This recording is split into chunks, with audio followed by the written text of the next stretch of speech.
Once again, good day. Thank you for joining me. It's day 38 of our 7-week spiritual journey. Day 38, our main focus for your giving should be your local church and ministry staff. 1 Corinthians 9 verse 11 to 14, it reads, "If we have sown spiritual seed among you, is it too much if we reap a material harvest from you? Don't you know that those who work in the temple get their food from the temple, and those who serve at the altar share in what is offered on the altar?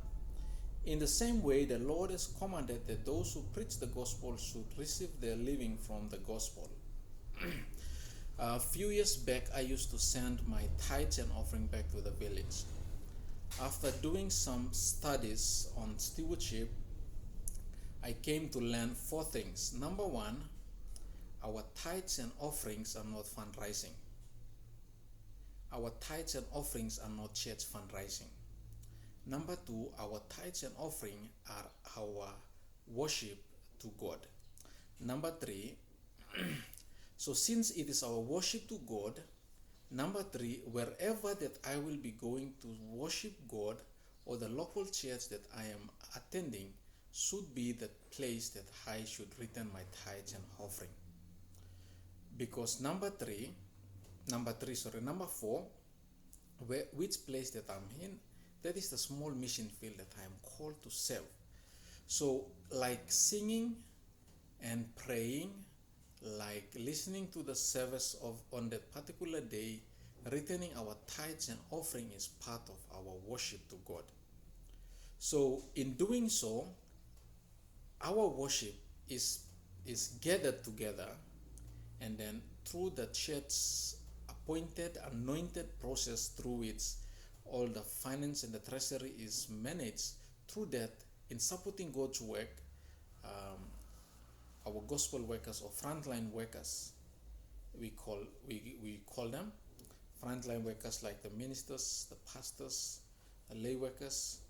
They benefit through those tithes and offerings, which becomes their pay, and it helps them to meet their needs. At the same time, they continue to serve God in doing His work and supporting the church.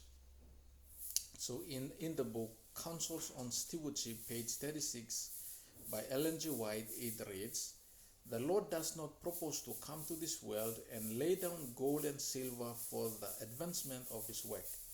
He supplies men with resources that by their gifts and offerings they may keep His work advancing. The one purpose above all others for which God's gift should be used is the sustaining of workers in the harvest field."